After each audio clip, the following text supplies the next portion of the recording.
Oh, well, Jan, obviously, you had a horse in this race. Bodo Glimt, Norwegian side, did well in the first half. Sorry, that goal just before the break proved to be decisive. United get the win, but considering the quality of the opposition, did we really learn that much today? Well, first of all, Bodo Glimt come from North Norway. It's not far from where Santa Claus lives. And they give 2 goals away at Old Trafford. I mean, that is... I see what he did there. Hey, so, yeah, link. You see what I did there. But, yes. Having said that, they got early goals. They did the same at Ipswich. And then they kind of got it away.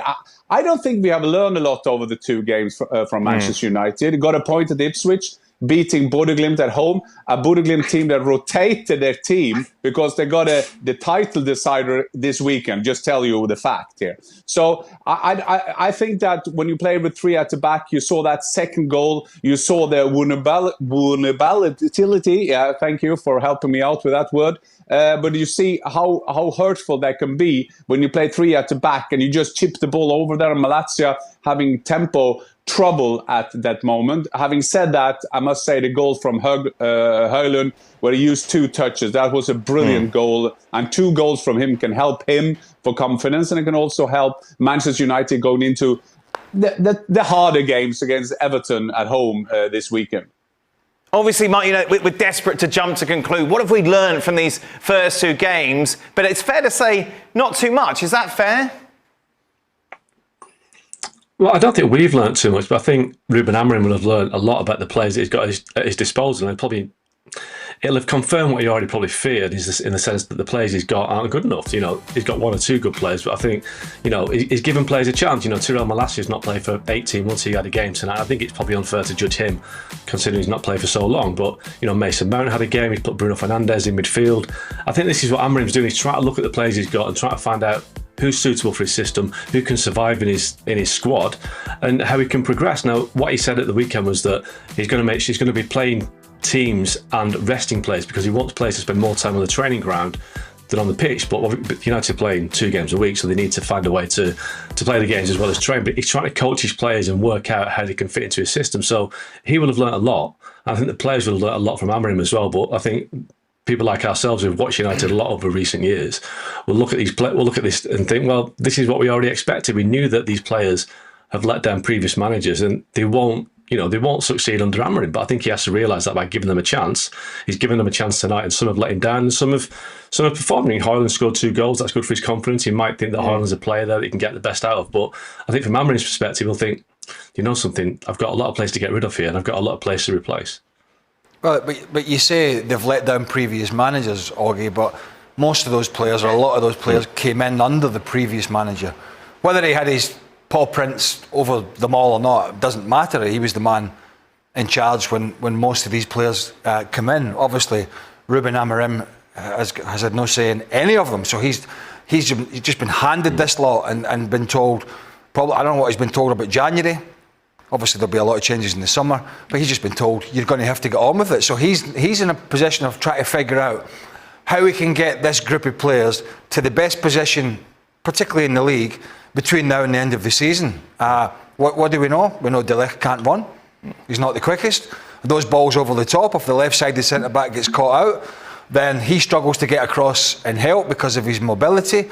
We know Højlund was in the goals tonight, but we know that they struggle in that position in terms of having quality front men.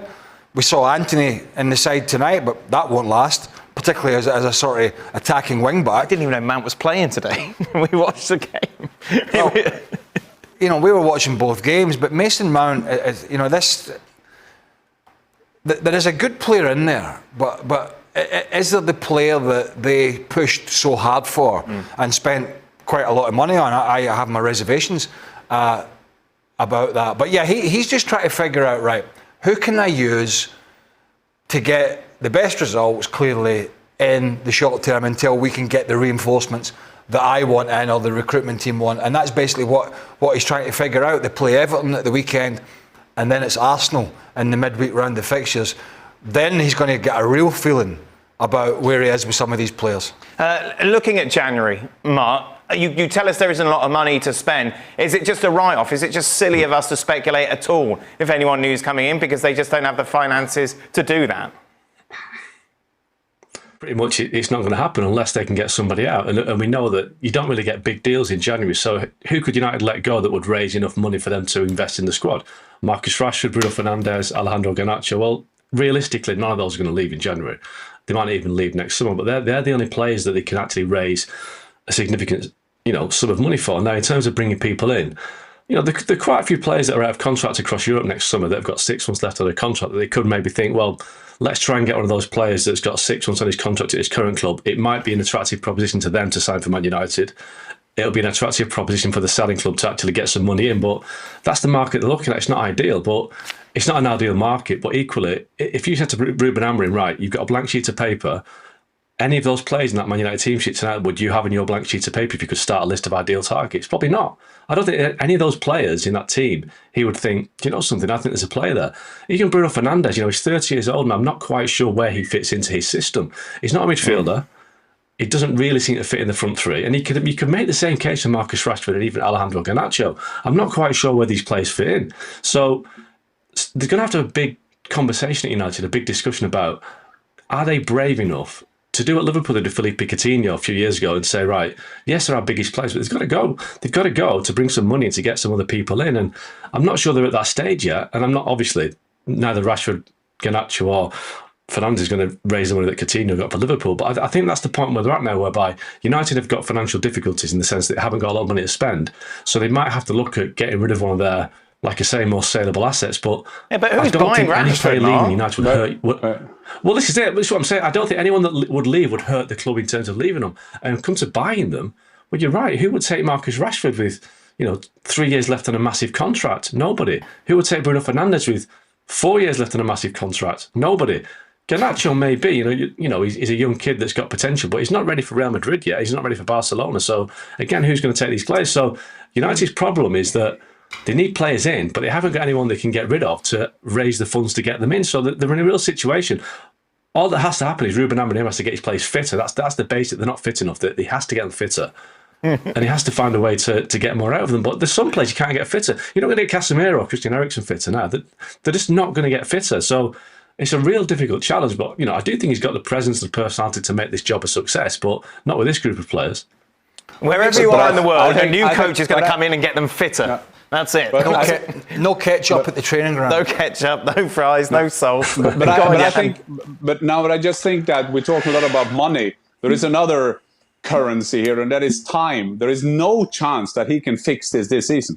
You have to be realistic. No. Manchester United wouldn't do that. Another brand, another company, if this was proper business, if this was a commercial deal, they would say, well, next summer we start. And then we go back to what we discussed before. So this is the club that are so doubtful they won't sign a new manager in the summer after the FA Cup win. So they're having interviews all summer.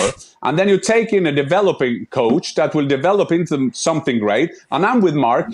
I think Amorim right now is the best signing. But then they spend all the money with the coach that they were doubting to have there. So they spend all the money on players that doesn't fit to the manager they put in November.